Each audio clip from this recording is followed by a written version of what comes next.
Hi everybody, I am Don Dickson and I want to welcome you back to our study on structure. I think this is our 4th episode, so if you haven't seen the first 3, you need to get back there and get a look at our first 3 episodes.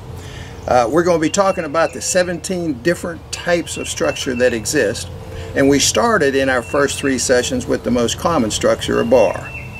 And we established in that discussion that there were 3 main types of bars. A 3-sided bar, that's a bar with deep water on 3 sides. And then there was a 2-sided bar and a 1-sided bar. And we've discussed in detail the 3-sided stuff, and now today we're going to be talking about a 2-sided bar. And bottom line, a 2-sided bar is simply where you have 2 deep bodies of water that at some point intersect. What it amounts to is maybe a tributary stream that before the reservoir was flooded, you had a tributary stream that flowed through cut through the flats and arrived at the old main river channel, and where these 2 deep bodies of water meet, it creates what we call a 2-sided bar. In other words, we have the main channel that may be out in the middle of your big reservoir, and it's meandering through that reservoir. And one of the keys to fishing some of these flatland reservoirs and lowland 2 reservoirs, which are also known as delta reservoirs, is these structures that are created where these 2 deep bodies of water meet.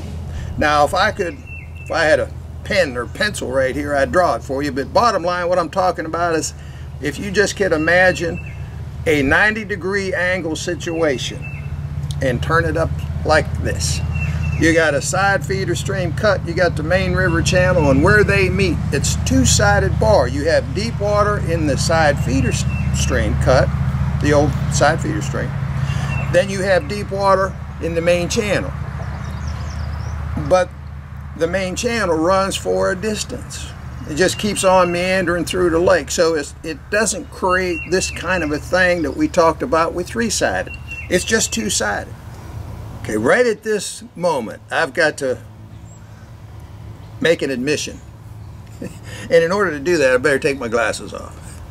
Because in one of our earlier vlogs, I mistakenly left out a word which makes all the difference in the world, and I want to clarify it, because what I said was, in discussing these 2-sided bars, when I originally made the statement, I said it's critical, these structures are critical when fishing a flatland reservoir, and then I said a lowland. What I meant to say was a lowland 2 reservoir, which is also known as a delta reservoir. And that statement then is correct. But just to say flatland and lowland, the lowland is incorrect, because I just got done telling you the week before that in most lowland 1s reservoirs, the shoreline structures lead all the way from the shallows all the way to the main river channel. And then I turned around the other day and said 2-sided bar and a flatland and a lowland. It's a flatland and a lowland 2. Now I'm not going to talk too much about the lowland 2, because that's going to come later in our discussion with humps, because in a lowland 2 along the river channel, over years and years and years of time, there's a buildup that creates almost like a hump, and it runs all along the bank of the river, and it creates a block for the fish to a lot of the shoreline areas of that lowland number 2.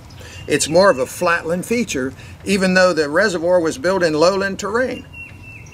A great example of that is Kentucky Lake. And as I say, when we get into our discussion on humps, which is in a few weeks, we're going to be talking in more detail about a lowland 2 or a delta reservoir. But for now, let's get back to today's structure. 2-sided bar. It's that right angle 2-sided bar. The end of the bar almost always is the contact point. Reason, of course, is it is created when the side feeder stream cut hits the main channel. Well, the main channel is the home of the fish all the time. It's the deepest water in the lake, deepest water available in that area. That's the home of the fish. So the first thing they see that they can identify is that point of that 2-sided bar.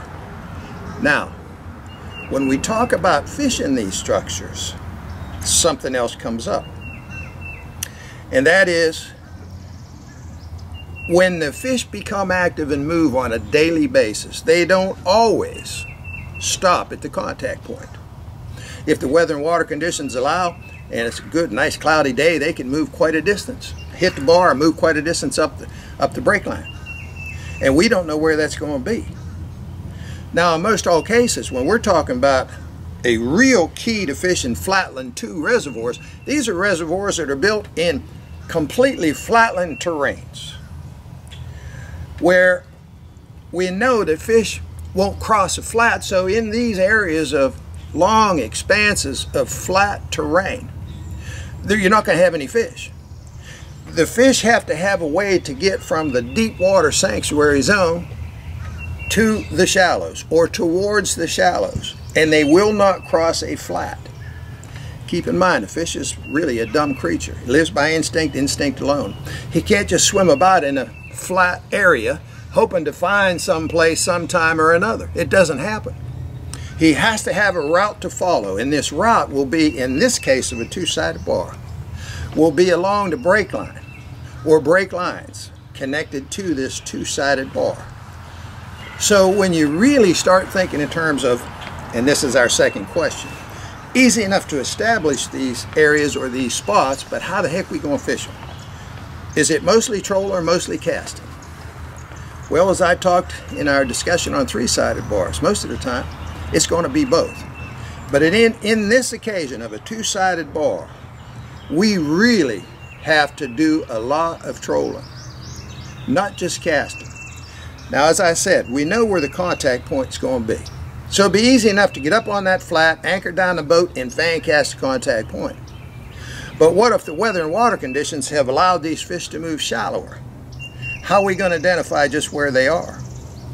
And probably a good way of explaining how I personally fish a 2-sided bar in a flatland or a lowland 2 reservoir, I simply will identify exactly where it is, and then I'll bring my boat just inside of the contact point, which is the end of the bar, and drop a marker.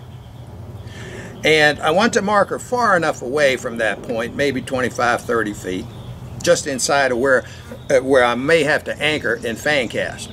However, that's not the first thing I don't do is fan cast. I drop my marker, and then the next thing I do is I'm going to get my trolling rod out, because in many cases in this situation, fish are going to be along this break line someplace or other.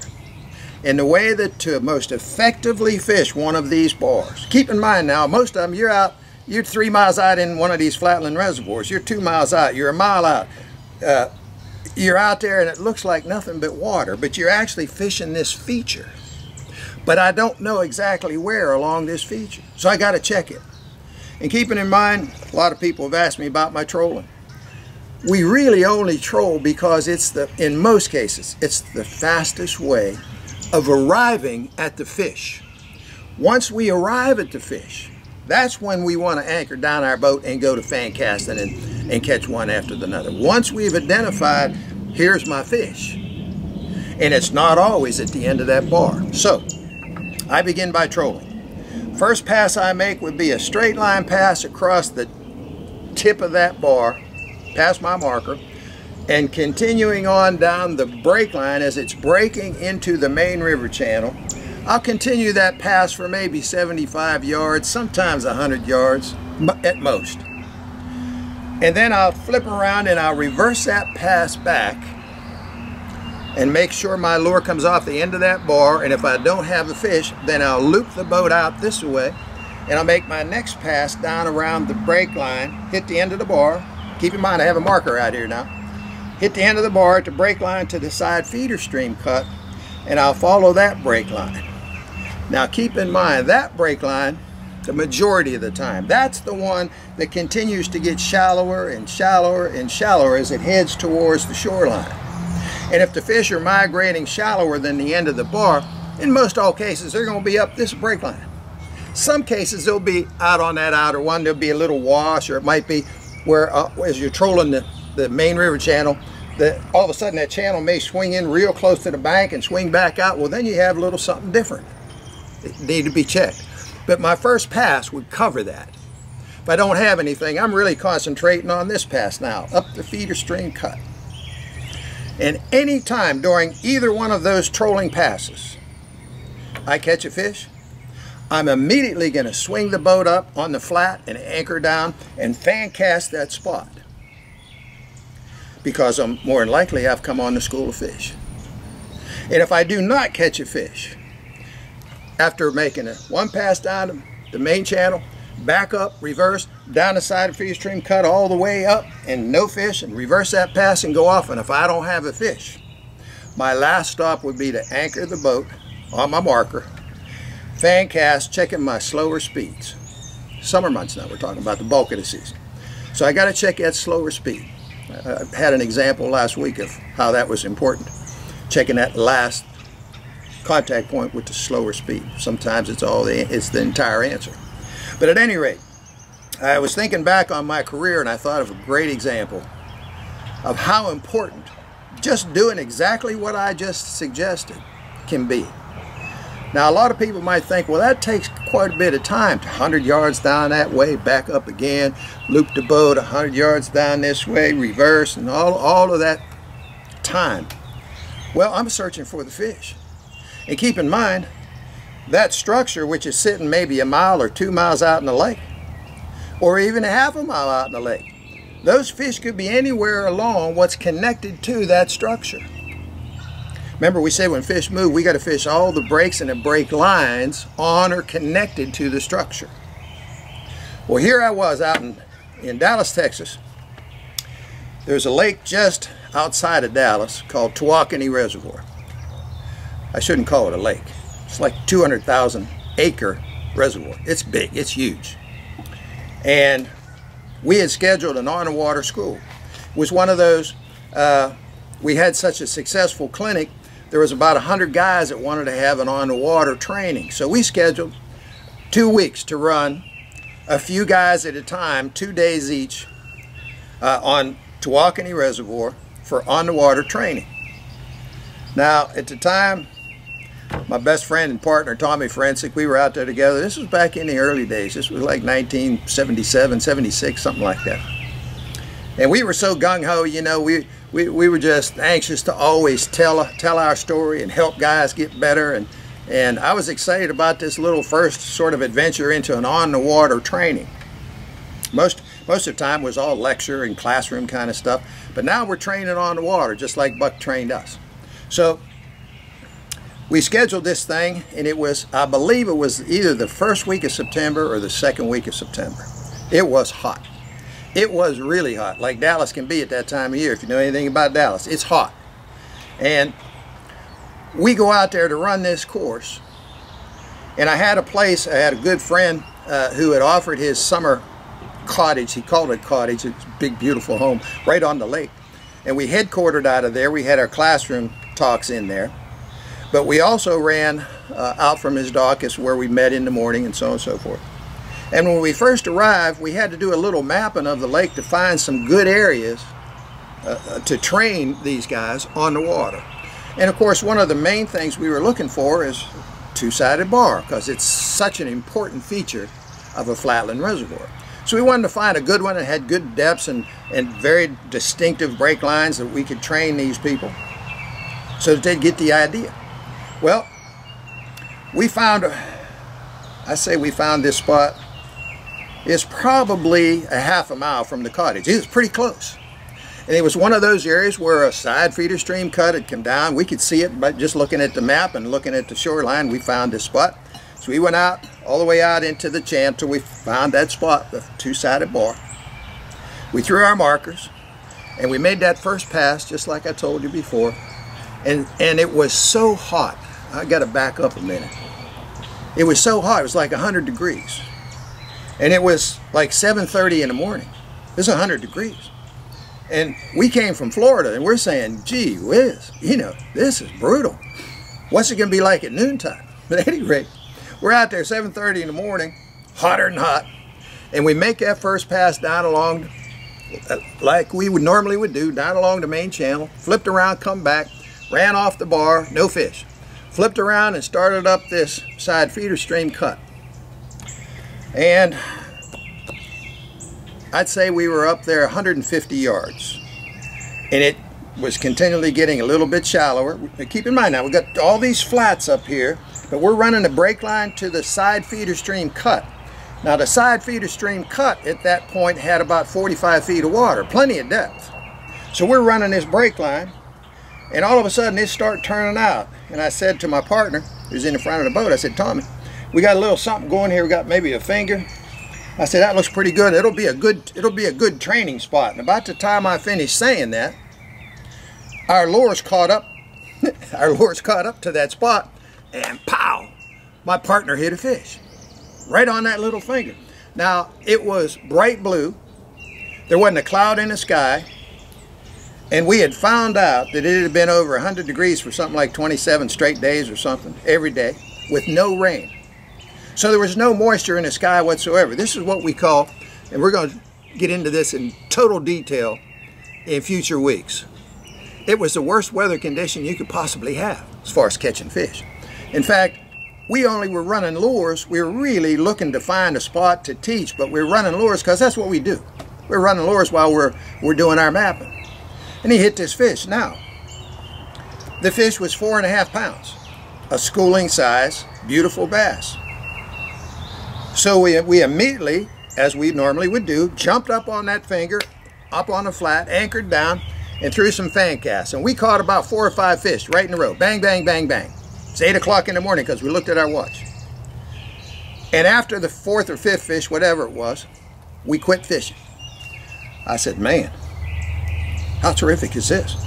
We found a perfect training spot and a perfect reason for making sure you're thorough. Cover all of those break lines, not just fish out there at the end of the bar. I said, it's a perfect place to train these people. And then I looked at my partner and I said, but what in the world are those fish doing there this morning? I mean, couldn't make any sense out of it. The weather condition was horrible. I just got to give you a little bit. Fish can't stand bright light. And it was so bright, you could see a jet aircraft 40,000 feet. You could pretty near read the numbers on it. That's how clear it was. It was a horrible weather condition, but yet here were those fish in 17 feet of water on that finger. And there was obviously a school of fish there. So I said, man, I wish something like that could happen during the school. That would definitely benefit what we're telling the folks. They'd never forget it. They'd remember it. But it happened today, and I doubt very much whether we're going to be able to count on that happening again. So at any rate, we finished our work and we were ready for the school to begin. And as we were watching the news that night, we discovered that this heat wave had gone, and I don't remember exactly, I'll be honest, but it was 27 or 37 straight days. It was over 100 degrees with no rain. Horrible as far as catching fish. But yet we were committed, and guys took off of work to come to this school, so we had to do our school. And by about 11 o'clock in the morning, it was literally 106 degrees, 107 degrees. It was brutal. So after we had discussed it the night before, I said, we got to tell these guys, we're going to start at daybreak. And we're going to go out and do our training, and at 11 or 12 o'clock, we're going to get off that water, because no one can stand it out there any longer than that. And then we'll come in, and we'll maybe crack a few beers. Whoops, I didn't say that. And do some classroom work. And by the way, found out during this little weather condition, it was all over the news every night. They said record beer sales, no doubt. But at any rate, that was the plan. We were gonna go out and train till about 11 o'clock in the morning, and then we were gonna come in and do some classroom work and talk about it. So we went out there the first morning and we picked a few of the guys to go, and I went to one spot. We had a couple other spots we'd picked up, but this one particular spot that we had found together had those fish at 8 o'clock. Now before I tell you the rest of this story, I want to make this point now. We'll talk more about it in movements and weather and water conditions, etc. But for now, understand this. Mark this down. Fish will become active and move normally on a normal fishing day during the bulk of the season, they'll move once or twice a day. And if they move in the morning hours, normally they move again in the evening hours. If they don't move in the morning hours, normally they'll move sometime between 10 and 2 o'clock. And when people look at me when I talk about fishing in the summer, they say, "You mean you be on the water fishing at noontime?" Some of the best movements I ever made, that I ever was involved with, happened at noontime. Heat of the day, middle of summer, catching a ton of fish. So you always use that hand rule, early morning, later evening. If not, middle of the day. And if it comes once a day, it's only one movement. Normally, if it comes in the morning, there'll be 2 movements. So knowing that, we go out to do our training. We were focused on the training. We had not one idea that those fish should still be there. However, something else I want you to remember. If you have a movement of fish, and you're actually in the school of fish on a movement, you know it's a movement. It's not just you just caught one fish, or one fish and one little fish and that was it. I mean a movement. The school of fish was there, and you know that they were active. You can count on this. The following day, as long as the weather does not change, the weather or the water condition does not change, they'll be back.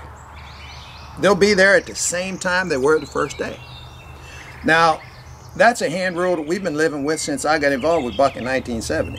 But in this case, we didn't think for 1 second we were going to run into those fish again in day 2. So at any rate, the first day we go out. So I took my guys to the spot where we had caught the fish. And as I made up my passes like I did the first day, just telling them, and then we make this pass down here, and then we reverse it. But if any time in either one of those 2 passes we hit a fish, we're going to stop and we're going to cast. We come down, and I made sure that I was making this pass on this particular spot. From 7:30 to 8, I figured I'm going to be making that pass. And at 7:30, I came down through there, no fish. I wasn't surprised. But I'm showing them how to do it, and then I reverse the pass and go out. No fish. Now I give the boat over to one of my students. I say, "I want to see you make those same passes." So he was struggling a little bit, but he did an okay job. And when he got on this feeder cut coming down here, time we got down there with him driving, it was about 8 o'clock. And I had the other guy and him both, they were running a lure. Actually, a 700 spoon plug at 17 feet of water, short line. When he got to that, and I had thrown a marker when I first passed it on that finger. And I said, "You're going to be watching, it's going to turn out a little bit right here, and then turn back in. Make sure you get that." So he's zeroing in on my marker and on his depth sonder. And when we hit that finger with him driving, pow, the guy hits a fish. I'll be honest with you, I was surprised, but I was thrilled. I said, "Yeah." And we anchored that boat. He got that fish in. We anchored the boat. I took over the tiller and I anchored the boat in position. Told those guys to fan cast. They started fan casting. They caught 7 bass. Bang, bang, bang, bang, bang. The fish were there. And about as quickly as it happened, it was over. Maybe 20 minutes. 20, 25 minutes, it was over. But those fish moved again, just like they had the day before. I was thrilled, but I was really surprised. The weather was horrible. Okay, so this is one of the things that was probably the hardest for me to believe about this whole situation. Now keep in mind, we were there for one reason only, to train people. And one of the keys in a Flatland 2 reservoir, 2-sided bar. So that's what we were training them on. And catching those fish was crazy. Crazy good, but here's what was even more crazy. And for those of you guys out there that have been with me before, know all about weather and water conditions, you're going to find this hard to believe. Those fish were on that finger of that bar, 150 yards from the contact point, every day for 2 weeks. And the weather never changed. Never a drop of rain, not a cloud in the sky, nothing. 2 weeks, every day. So we started planning. We took different guys each day to that spot so they could be insured to catch a few fish. And at the same time, Buck used to always say, you can create this knowledge, you can give it away, and people can take that knowledge in. But the real confirmation of everything we just talked about only comes when you catch a fish. The experience is what confirms your knowledge. So to every one of those guys that was in that school, those fish that were sitting on that finger confirmed everything we were talking about. So I just said to them, in conclusion, here's what you got to do when you establish and identify that two-sided bar. Trolling pass down the main channel, the break lines, there's more than one fish. It normally is just one major break line off of the flat into the river channel. Reverse that pass, then do the side feeder stream cut. Again, flat, breaking into the side feeder, run that break line all the way. Keep in mind, those fish that we caught, they were 150 yards from the contact point. If I wouldn't have made my normal pass on that first day, we would have spent 2 weeks with those guys and never caught a fish. But because I was being thorough, and we talked about that last week too, because I was being thorough, doing what we normally do, only so I could pass it on to my students, we arrived at the fish and they stayed there. I was so confused, I even called Buck. I called him, he was back in North Carolina. I said, Buck, this is the craziest thing I ever saw. And he said, well, he explained it like this. He said, Don, we know that light is our guide. It's the main guide when interpreting what fish will do, what they won't do. It's the one thing they can't stand, and all of the above. He said, but over and above, light's just one part of it. He said, overall, you know what we always talk about is stability. And he said, you were sitting in a horrible weather condition, but it was stable. It stayed the same for 2 weeks. He said, I'm convinced those fish you were catching on a finger, they never went back to the main channel. They just dropped into the side feeder stream cut at 45 feet, and the next morning they moved again, just for a short time, 20 minutes, boom, back down into 45 feet. And he said, so, there's a couple of lessons we can learn by this one. How to fish a two-sided bar, trolling and casting both. Let me be clear too, anytime you hit a fish anywhere on those two trolling passes, you get up on the flat, anchor the boat, and fan cast. Because most of the time, those fish won't be alone. And the trolling procedure shows you the size and the shape and all of the above, but also allows you to arrive at the fish in the quickest amount of time. That really concludes everything we wanted to talk about with a three-sided bar and a two-sided bar, but we still have to touch on a one-sided bar, but we'll save that. Since I was so long-winded today, we'll save that till the next time we talk. So be sure to like us on Facebook and subscribe to our YouTube channel, and I'll see you the next time.